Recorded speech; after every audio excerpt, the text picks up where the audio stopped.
السلام علیکم جی، تو کیسے ہو آپ سب لوگ؟ میں ہوں ردا اور آپ لوگ ہو میرے یوٹیوب چینل ردا فاطمہ ناولز پہ۔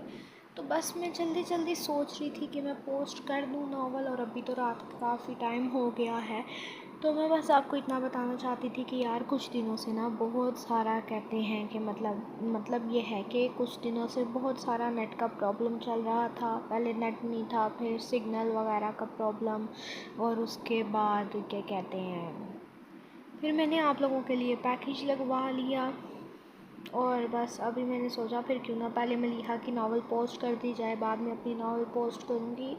تو پھر میں نے ابھی اپنی ناول جلدی سے ایڈٹ کی، ایڈٹ کیا، جسٹ اس کو ایک دفعہ پڑھا اور دیکھا کہ بیچ میں غلطیاں تو نہیں ہیں۔ پھر میں نے کہا چلو اب جلدی سے دے دیتے ہیں، اب اس کو پوسٹ کر دیتے ہیں، کیونکہ آپ سے زیادہ جلدی مجھے ہے کہ میری ناول جلدی سے یوٹیوب پہ ڈلے اور سبسکرائبرز ہوں وغیرہ وغیرہ، وہ ہوتا ہے نا نیا شوق، وہ والا شوق مجھے ہے۔ تو میں نے سوچا کہ کیوں نہ ہم ڈال دیں، تو پھر میں نے ابھی کہا چلو ابھی میں شروع کرتی ہوں۔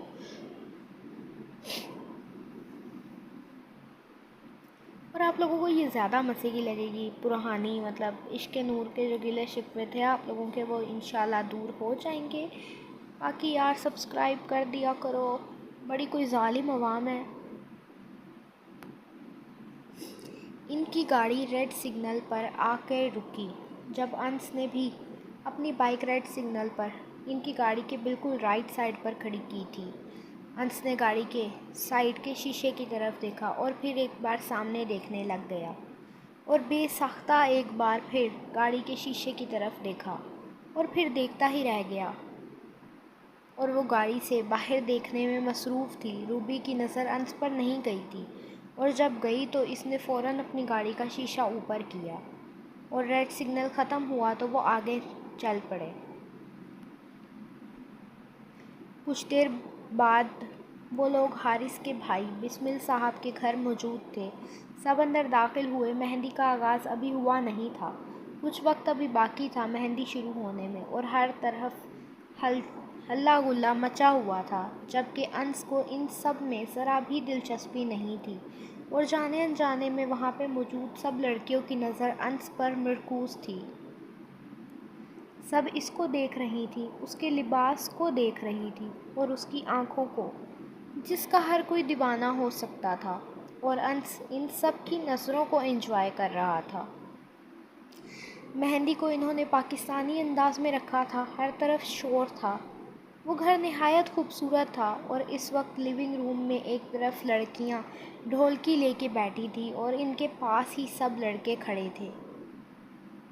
سب لڑکے کھڑے ان کے گانے سن رہے تھے، جو وہ ڈھولکی کی آواز پہ گا رہی تھی۔ ان میں انس بھی کھڑا تھا، اور عروبہ اس وقت ابرام اور حارث کے پاس کھڑی تھی، جو کچھ مہمانوں سے تعارف کر رہے تھے۔ بسمل صاحب کے ساتھ حارث کو تو سب جانتے تھے، اور تقریباً ابرام کو بھی سب جانتے تھے، لیکن انس اور عروبہ کو سب اب جان رہے تھے۔ یہ عروبہ ہے، ابرام کی بیٹی اور میری بھتیجی، حارث ابراہیم صاحب کو بتا رہے تھے، جو بسمل صاحب کے بزنس پارٹنر تھے۔ حارث کے ایک ہی بھائی تھے بسمل صاحب، وہ بھی حارث سے بڑے تھے۔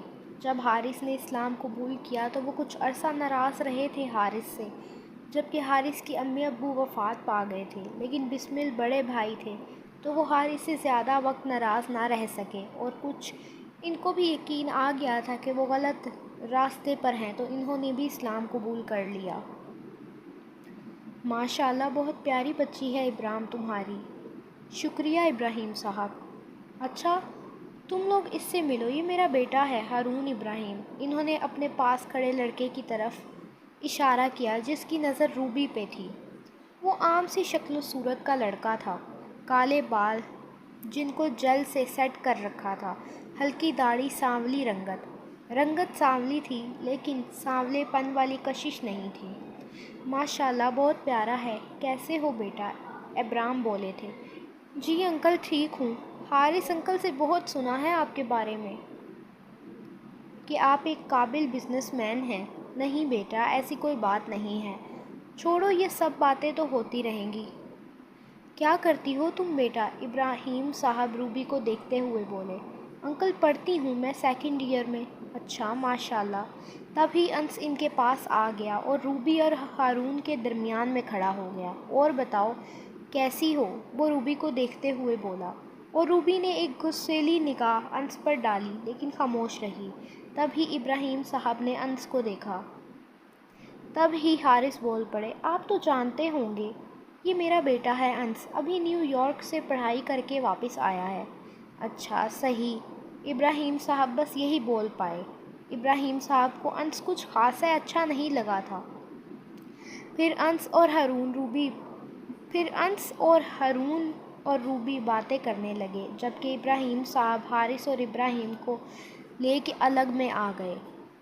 ابراہیم صاحب، اگر آپ برا نہ مانیں تو میں آپ سے ایک بات کرنا چاہتا ہوں۔ جی بولیں ابراہیم صاحب۔ ابراہیم صاحب، آپ کی بیٹی مجھے ہارون کے لیے بہت اچھی لگی ہے۔ اگر آپ برا نہ مانیں تو میں اپنے ہارون کے لیے عروبہ کا ہاتھ مانگنا چاہوں گا۔ اور انس دور کھڑا تھا جہاں ڈھولکی کا انتظام تھا، اور ابراہیم اور ابرام ان سے کچھ فاصلے پہ، لیکن انس کے کان ان کی باتوں میں ہی تھے۔ میں آپ کو سوچ کے بتاؤں گا ابراہیم صاحب، ابھی میری بچی پڑھ رہی ہے اور ابھی اس کی عمر ہی کیا ہے، 18 سال کی ہے ابھی وہ۔ میں یہ نہیں کہہ رہا ابرام کہ ابھی ہی شادی کر دو، بس اتنا کہہ رہا ہوں کہ منگنی کر دیتے ہیں، بعد میں شادی کر دیں گے۔ میں سوچوں گا اس بارے میں ابراہیم صاحب، ٹھیک ہے؟ چلو جیسا تمہیں صحیح لگے ابرام۔ ابراہیم واقف تھے ابرام سے کہ وہ اچھے گھر سے ہے، تو ان کی بیٹی بھی ان جیسی ہی ہوگی، اور ابراہیم صحیح سوچ رہے تھے۔ اور ان کی باتیں ختم ہوئی تو وہ مہندی میں شامل ہو گئے، جبکہ ابرام سوچ میں پڑ گئے تھے اور انس اور ہارون آپس میں باتیں کر رہے تھے۔ روبی لڑکیوں کے ساتھ مہندی میں شامل ہو گئی تھی۔ یار ہارون برو، میں سوچ رہا ہوں تمہارے بابا تمہارے لیے عروبہ کا رشتہ مانگ رہے ہیں، پر میں تمہیں بتا دوں یہ لڑکی ذرا اچھی نہیں ہے تمہارے لیے۔ اچھی نہیں لگے گی تمہارے ساتھ؟ دیکھو خود کو، اتنا ہینڈسم ہے تو، اور اس کو دیکھ کیسی ہے۔ اچھی نہیں لگے گی تمہارے ساتھ۔ اور ہارون نے ایک نظر روبی کو دیکھا۔ تم کون ہوتے ہو کہنے والے؟ عروبہ اتنی خوبصورت تو ہیں۔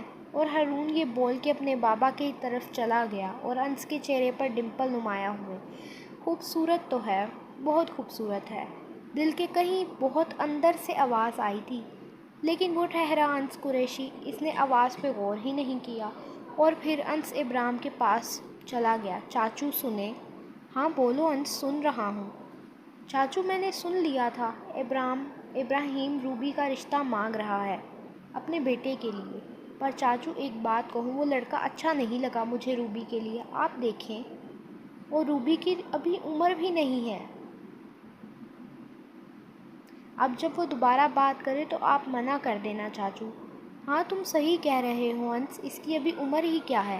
ہاں نا چاچو، تم جاؤ مہندی انجوائے کرو بیٹا۔ اور انس کے گالوں پر ڈمپل پڑے، اور انس تو یہ سب روبی کو تنگ کرنے کے لیے کر رہا تھا، شیطانی دماغ تھا۔ اور پھر وہ ڈھولکی میں شامل ہو گیا۔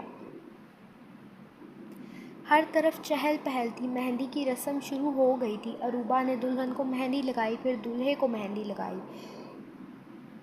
یہ ایونٹ ایک ساتھ رکھا تھا، اور پھر انس نے بھی یہی عمل دہرایا اور اٹھ کے سائیڈ ہوا ہی تھا کہ عروبہ سے ٹکرا گیا۔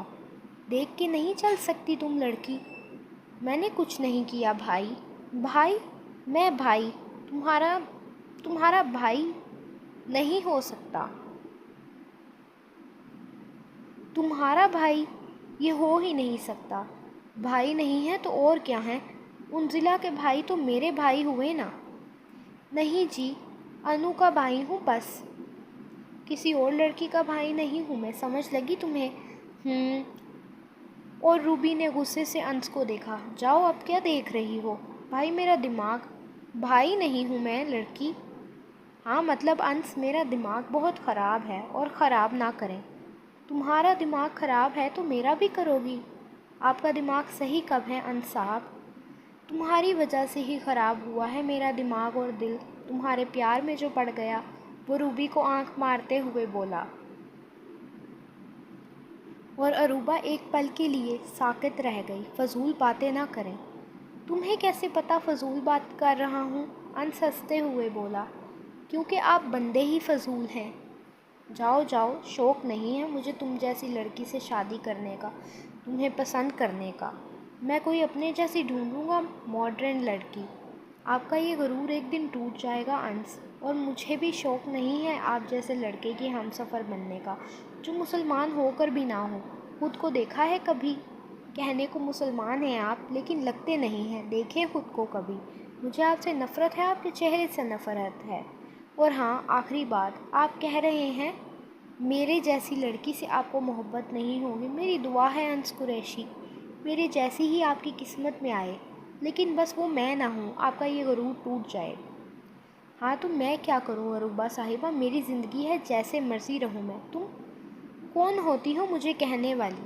نفرت ہے تو کرتی رہو، اور نہ تم آؤ گی میری زندگی میں، نہ تمہارے جیسی کوئی۔ اور اگر تمہیں نفرت ہے نا میرے سے، تو مجھے بھی نفرت ہے تمہارے سے، تمہارے اس حجاب سے۔ اور میں تم جیسی لڑکی کو اپنی ہمسفر بناؤں، یہ ہو ہی نہیں سکتا، انس قریشی کبھی نہیں کرے گا۔ اور عروبہ جا چکی تھی، انس پیچھے سے بول رہا تھا، اور پھر وہ گھر سے نکل آیا۔ ہیوی بائک پہ بیٹھتا تیز رفتار سے اس کو لے گیا۔ اس وقت وہ استنبول کی کسی کلب میں موجود تھا اور لگاتار ڈرنک کر رہا تھا۔ اس کو آئے ہوئے شاید 1 گھنٹہ گزر گیا تھا۔ عروبہ کی باتیں جیسے دل میں کہیں اندر، بہت اندر جا کے درج ہو گئی تھیں، جیسے زخم بن گئی تھی۔ مسلمان ہو کر بھی مسلمان نہیں ہیں آپ، لیکن مجھے اس کے حجاب کو کچھ نہیں کہنا چاہیے تھا، اور کہہ دیا تو کیا جاتا ہے، جہنم میں جائے۔ وہ ان باتوں کو سوچنا نہیں چاہتا تھا، اسی لیے سکون کی طلب میں کلب میں آ گیا تھا۔ لیکن ان سب چیزوں سے کہاں سکون ملتا ہے؟ وقتی طور پہ دماغ تو سن ہو جاتا ہے، لیکن وہ سکون نہیں ہوتا۔ سکون تو صرف ان روحوں کو ملتا ہے جو اللہ کے قریب ہوں۔ اور تبھی حارث کا فون اس کو آیا۔ اس نے فون اٹھایا۔ کہاں ہو تم؟ کب سے انتظار کر رہے ہیں گھر میں تمہارا۔ گھر چلے گئے آپ؟ ہاں، کب کے چلے گئے؟ آ رہا ہوں تھوڑی دیر میں۔ اور پھر انس نے فون بند کر دیا۔ پھر وہ اٹھا اور کلب سے باہر بائک کی طرف آ گیا۔ اس نے آج حد سے زیادہ ڈرنک کی تھی، لیکن وہ پھر بھی اپنے ہوش میں تھا۔ اور پھر وہ بائک ڈرائیو کر کے گھر میں داخل ہوا۔ انس کہاں گئے تھے تم؟ جنت بولی تھی۔ مما ایسے ہی، کہیں نہیں گیا تھا، مہندی میں بور ہو رہا تھا، باہر چلا گیا تھا، صبح بات کرتا ہوں، روم میں جا رہا ہوں۔ وہ یہ کہتا فوراً روم میں چلا گیا اور اونچی آواز میں اسپیکرز پر گانے لگائے اور بیڈ پہ لیٹ گیا۔ اور کب وہ نیند کی وادی میں تھا، اس کو خود پتہ نہیں چلا۔ چینل کو سبسکرائب کر دو، ویڈیو کو لائک شیئر کمنٹ کر دو، اور آگے جا کے بہت اچھی ہوگی ناول۔ کچھ سین آپ لوگوں کو ہو سکتا ہے آگے جا کے یار دکھی لگے، لازمی سی بات ہے، کچھ نہ کچھ تو دکھی وکھی، اب جیسے نارمل لائف زندگی، حقیقی زندگی میں لگا لو، کچھ نہ کچھ تو اوٹ پٹانگ حرکتیں ہوتی رہتی ہیں نا ہمارے ساتھ۔ اچھا وقت بھی آتا ہے، برا وقت بھی، اور ایسے ہی ناول میں بھی سین ہوگا، اچھے وقت بھی آئیں گے، برے بھی آئیں گے، تو مطلب دکھی بھی ہوں گے، اور آپ لوگوں کو اس کو پڑھ کے کافی سین کو مزہ بھی آئے گا، اور کچھ سین کو پڑھ کے آپ لوگوں کو مجھے دعائیں دینے کا دل کرے گا۔ تو میں بس اتنا کہہ رہی تھی کہ چینل کو سبسکرائب کر دو، اور عشق نور سے تو کافی اچھی جائے گی۔ اور I am really very sorry کہ میں نے کافی سارا دن لگا دیا، مطلب کافی سارے دن لگا دیے پوسٹ کرنے میں، اور باقی خدا حافظ۔